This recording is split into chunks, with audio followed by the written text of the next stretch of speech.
জন্ম থেকেই আমি তোমাকেই গুরুজন মানি।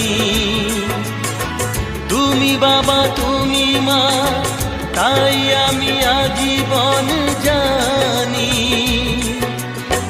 তবে কেন স্নেহের বাঁধন ভেঙে আজ হলো চুর চুর? তোমায় ছেড়ে কোথায় যাব, তোমায় ছেড়ে কোথায় যাব? তুমি আমার